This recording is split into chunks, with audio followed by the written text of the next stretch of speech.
আসসালামু আলাইকুম, সবাইকে শুভেচ্ছা জানিয়ে কুরাইশ নিউজের রাতের সংবাদ শুরু করছি। আমি রফিকুল ইসলাম। শুরুতেই সংবাদ শিরোনাম। আন্দোলন প্রত্যাহার করলেন 7 কলেজের শিক্ষার্থীরা। হবিগঞ্জে সৌদি প্রবাসী হত্যা মামলায় 37 জন কারাগারে। ভারতে ধর্মীয় অনুষ্ঠানের মঞ্চ ভেঙে নিহত 6, আহত অন্তত 50 এবং 10 উইকেটের জয় দিয়ে অনূর্ধ্ব-19 নারী বিশ্বকাপ মিশন শেষ করল বাংলাদেশ। এবার বিস্তারিত। শুরুতেই জাতীয় প্রসঙ্গ। আগামী জাতীয় সংসদ নির্বাচন গ্রহণযোগ্য করতে কোনো আপোষ করা হবে না বলে জানালেন প্রধান নির্বাচন commissioner CEC AMM Nasir Uddin. মঙ্গলবার রাজধানীর আগারগাঁয়ে নির্বাচন ভবনে কমিশনের ইউর প্রতিনিধির বৈঠক শেষে সাংবাদিকদের এই কথা বলেন তিনি। এএমএম নাসির উদ্দিন এ সময় বলেন, গণতান্ত্রিক যাত্রায় নির্বাচন আয়োজন নিয়ে সব রকম সহায়তার আশ্বাস দিয়েছে ইউরোপীয় ইউনিয়ন। আগামী নির্বাচন সুষ্ঠু করার সব রকম প্রস্তুতি নেওয়া হবে। তিনি আরো বলেন, ইসির স্বাধীনতা খর্ব হয় এমন কিছুতে আপত্তি জানানো হয়েছে। নির্বাচন কমিশনের স্বাধীনতা অক্ষুণ্ণ রাখতেও একমত ইউ সংস্কারকে গুরুত্ব দিলেও তারা মনে করে সংস্কারের সময়টা কম বলেও জানান তিনি। নিউ মার্কেট থানা ঘেরাও এবং ঢাকা বিশ্ববিদ্যালয়ের বাস বন্ধ করার কর্মসূচি প্রত্যাহার করল 7 কলেজ শিক্ষার্থীরা।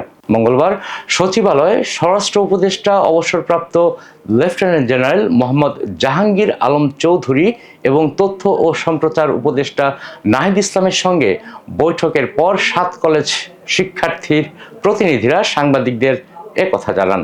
ঢাকা কলেজের শিক্ষার্থী মইনুল ইসলাম বলেন, সরকার তাদের 6 দফা দাবির বিষয়ে ইতিবাচক।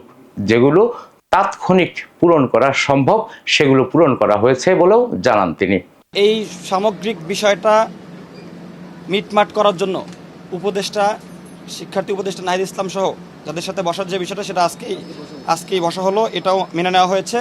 ষষ্ঠ যে দাবিটা, ঢাকা বিশ্ববিদ্যালয় সংশ্লিষ্ট এরিয়ায় ঢাকা বিশ্ববিদ্যালয়ের বাহিরে যে সাধারণ শিক্ষার্থীরা আছে এবং সাধারণ জনমানুষ আছে তাদেরকে যে এতদিন ঢুকতে দেওয়া হইতো না, এই বিষয়টা আমরা বলেছিলাম যে এখন থেকে সিটি কর্পোরেশনের রাস্তা সবার জন্য উন্মুক্ত করে দেওয়া হবে।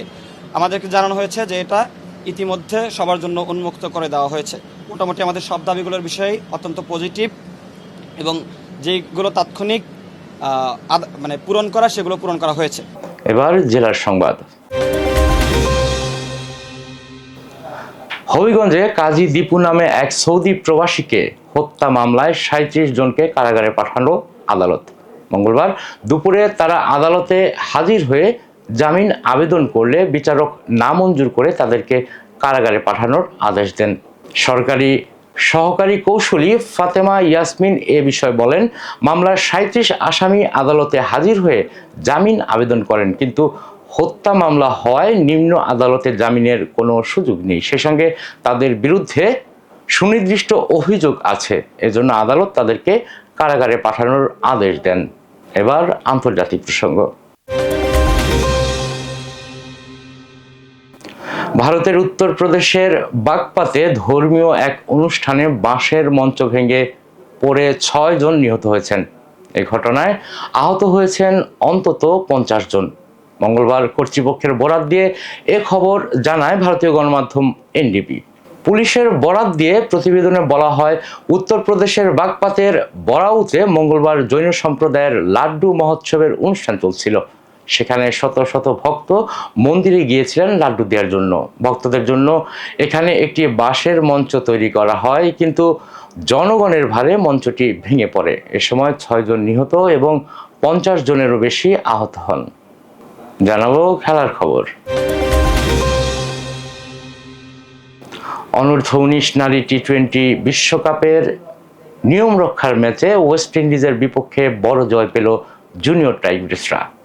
ক্যারিবীয়দের 10 উইকেটে হারায় লাল সবুজের প্রতিনিধিরা। মঙ্গলবার কুয়ালালামপুরে বৃষ্টির কারণে 20 ওভারে খেলা নামিয়ে আনা হয় 13 ওভারে। আগে ব্যাট করতে নেমে বাংলাদেশকে 55 রানের লক্ষ্য দেয় ওয়েস্ট ইন্ডিজ। জবাব দিতে নেমে 25 বল এবং 10 উইকেট হাতে থাকতেই জয় তুলে নেয় সুমাইয়ারা। বাংলাদেশের হয়ে সর্বোচ্চ 3 উইকেট শিকার করেন নিশিতা আক্তার নিশি। আনিসা আক্তার শোভাও শিকার করেন 2 উইকেট। সংবাদ শেষ করব বিনোদন অঙ্গনের খবর দিয়ে।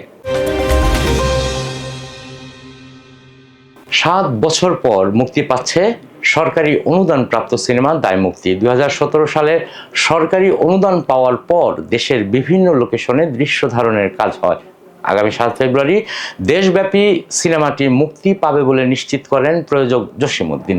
বৃদ্ধাশ্রমের গল্পকে উপজীব্য করে নির্মিত হয়েছে সিনেমার দায়মুক্তি। কেন্দ্রীয় চরিত্রে এতে অভিনয় করেন চিত্রনায়ক সাইমন সাদিক ও চিত্রনায়িকা সুস্মি রহমান। চলচ্চিত্রটির গুরুত্বপূর্ণ 2টি চরিত্রে অভিনয় করেছেন 21শে পদকপ্রাপ্ত অভিনেতা, নির্দেশক, নাট্যকার আবুল হায়াত। তার স্ত্রীর ভূমিকায় অভিনয় করেছেন আরেক 21শে পদকপ্রাপ্ত অভিনেত্রী দিলারা জামান। অসংখ্য সুপারহিট সিনেমার পরিচালক বদিউল আলম খোকন সিনেমাটি পরিচালনা করেন। সংবাদ শেষ করার আগে সংবাদ শিরোনামগুলো আরও একবার। আন্দোলন প্রত্যাহার করলেন 7 কলেজের শিক্ষার্থীরা। হবিগঞ্জে সৌদি প্রবাসী হত্যা মামলায় 37 জন কারাগারে। ভারতে ধর্মীয় অনুষ্ঠানের মঞ্চ ভেঙে নিহত 6, আহত অন্তত 50। এবং 10 উইকেটের জয় দিয়ে অনূর্ধ্ব-19 নারী বিশ্বকাপ মিশন শেষ করল বাংলাদেশ। দর্শক, এতক্ষণ সাথে থাকার জন্য ধন্যবাদ। সবশেষ সংবাদ দেখতে চোখ রাখুন কুরাইশ নিউজের পর্দায় অথবা ভিজিট করুন www.quraishnews.com। কুরাইশ নিউজের পরবর্তী সংবাদ দেখার আমন্ত্রণ জানিয়ে আপনাদের কাছ থেকে এখনকার মতো বিদায় নিচ্ছি। আল্লাহ হাফেজ।